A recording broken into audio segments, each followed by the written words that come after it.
Сәлем достар, біз бүгін 5-ші сыныптың жаратылыстану пәнінен 2-ші тоқсанға арналған жиынтық бағалаудың тапсырмаларын орындаймыз. Достар, бірінші біздің арнамызға жазылып, лайк басып, достарыңызбен бөлісіп отырыңыздар. Алдағы уақыттарда да осы пәндерден және басқа да пәндерден ТЖБ және БЖБ тапсырмалары уақытылы түрде шығып отырады. Бірінші тапсырма бізде бұл табиғи заттар мен жасанды заттарды ажыратып жаз дейді. Яғни суретте көріп тұрғандай біз жақындатып көреміз. Бұл жерде жанармай және майонез дәмдеуіштер, тамаққа қосатын түрлі дәмдеуіштер бұл жасанды болып табылады.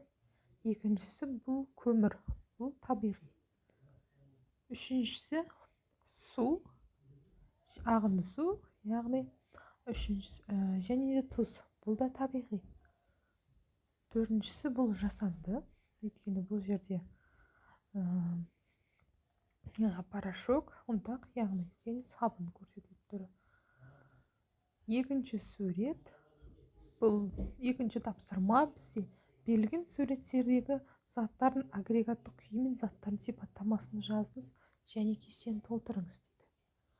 Бізде кесте берілген және бұл жерде суретте берілген, яғни бірінші суретте балмұздақ, екінші суретте бу немесе газ, үшінші суретте қант, қатты, су, сұйық, тұз, ұсақ. Және астында формулалар берілген. Бізде кестені толтырамыз. Біз бірінші заттың агрегаттық күйі, бұл заттардың сипаттамасы. Бөлшектер арасындағы өзара тартылыс күштері өте әлсіз және алшақ орналасқан. Екіншісі, бөлшектер бір-біріне жақын орналасқан, еркін қозғалады. Үшіншісі, қатты, бөлшектер арасындағы ара қашықтық аз, белгілі бір ретпен орналасқан. Төртіншісі, сұйық, бөлшектер арасындағы ара қашықтық сирек және белгілі бір ретпен орналасқан. Төртіншісі, қатты, бір бөлшектер бір-біріне жақын орналасқан, еркін қозғалады. Үшінші тапсырма, біз үшінші тапсырмада оқимыз. Заттардың қасиетін анықтап, сипаттап жазыңыз дейді. Бұл жерде заттардың қасиеттері бізде екіге бөлінеді, ол физикалық және химиялық. Екінші тапсырма бізде физикалық және химиялық заттардың қасиеттерін сипаттап жаз. Біз барлығымыз білеміз. Физикалық қасиеті бұл түсі, иісі, дәмі, балқу температурасы, қайнауы, қатуы және ағуы жатады. Ал химиялық реакция бұл жерде физикалық реакцияға қарағанда, қасиетіне қарағанда сәл өзгешелеу. Химиялық қасиеті бұл реакцияға қатысуы, бір зат және жаңа затқа айналуы, бір заттың жаңа затқа айналуы. Берілген құбылыстарды ажыратыңдар дейді. Бізде сөздер берілген, оқимыз. Мұздың еруі, мыс сымның қараюы, суда қанттың еруі, табада тамақтың күйуі, сіріңкенің жануы, сүттің ашуы, өсімдіктің шіруі, судың бетіндегі мұз. Бізде кесте берілген физикалық құбылыстар және химиялық құбылыстар. Осыларды бөліп жазамыз. Бізде физикалық құбылыстарға парафиннің балқуы, металдың майысуы, мұздың еруі, су бетіндегі мұз. Ал химиялық құбылыстарға біз жазамыз сымның қараюы, қанттың суда еруі, табада тамақтың күйуі, сіріңкенің жануы және сүттің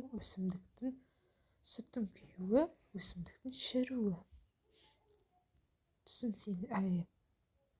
Түсінікті болса, біз 5-ші тапсырмаға өтеміз. Бұл жерде де үлкен кесте беріліпті, оқимыз. Және кейбір шеттерінде кестеде әріптер, сөйлем қалып кеткен, соны жазамыз. Бірінші тапсырма қоспалардың түрлерін сипаттаңдар. Қоспа дегеніміз бұл екі нәрсенің қосындысынан шығады. Қоспалардың түрлері бұл біртекті және әркелкі. Біртекті қоспалар үшке бөлінеді. Кристалдандыру, айдау, суландыру. Кристалдандыру арқылы таза тұнба түседі, айдау арқылы суды тазартады, суландыру арқылы қант және тұзды өндіреді. Әркелкі әркелкі қоспа екіге бөлінеді: сүзу және тұндыру. Сүзу – бұл тұнбаны ерітіндіден сүзу арқылы бөлу. Тұндыру – өзара бір-бірлерімен ерімейтін заттар қоспасын тұндыру деп айтады. Үшінші тапсырма бізде бұл 5-ші сұрақтың екінші тапсырмасы. Бор мен темір жоңқа қоспасының бөлу әдісін ұсыныңдар. Магнит арқылы бөледі. 6-шы тапсырма. Бұл жерде де сурет көрсетілген. Суретте көрсетілген еріген заттардың массалық үлесін есептеңдер дейді. Яғни 1 литр суда қанша қант ериді? Қанша грамм ериді? Яғни 1 литр суда 2000 грамм қант ериді. 1 литр суда 63 грамм ериді. 1 литр суда 2 грамм ериді. Жауаптары бұл. Біздің бүгінгі тапсырмамыз аяқталды. Біздің видеомыз ұнаса лайк басып, достарыңызбен бөлісіп отырыңыздар. Алдағы уақыттарда да басқа пәндерден де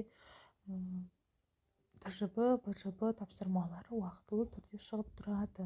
Сау болыңыздар.